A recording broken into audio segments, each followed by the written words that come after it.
الحمد للہ رب العالمین، الصلاۃ والسلام علی خاتم النبیین وعلی آلہ وصحبہ اجمعین، اما بعد فاعوذ باللہ من الشیطان الرجیم، بسم اللہ الرحمن الرحیم۔ قال اللہ تعالی فی سورۃ المائدہ وَإِذَا قِيلَ لَهُمْ تَعَالَوْا إِلَى مَا أَنزَلَ اللَّهُ وَإِلَى الرَّسُولِ قَالُوا حَسْبُنَا مَا وَجَدْنَا عَلَيْهِ آبَاءَنَا أَوَلَوْ كَانَ آبَاؤُهُمْ لَا يَعْلَمُونَ شَيْئًا وَلَا يَهْتَدُونَ۔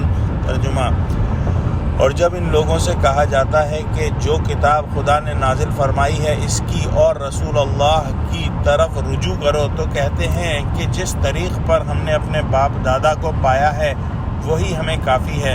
بھلا اگر ان کے باپ دادا نہ تو کچھ جانتے ہوں نہ سیدھے رستے پر ہوں تب بھی۔ یہ ایک نہایت اہم مضمون ہے جو اللہ سبحانہ وتعالی نے اس آیت میں بیان فرمایا ہے۔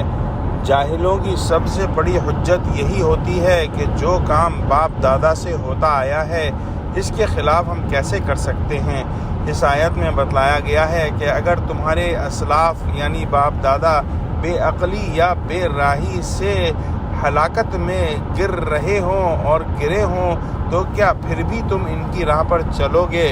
اور یہ ایک نہایت عام بیماری ہے، اور ہم آج کے دور میں بھی اس چیز کو دیکھتے ہیں کہ جس فرقے پر، جس مسلک پر اور جن بھی رسومات پر انسان اپنے باپ دادا کو دیکھتا ہے ان کو چھوڑنے کا نہیں سوچتا، یہاں تک کہ اس کے پاس قرآن و حدیث سے دلیل آ جائے پھر بھی ان چیزوں کو نہیں چھوڑتا۔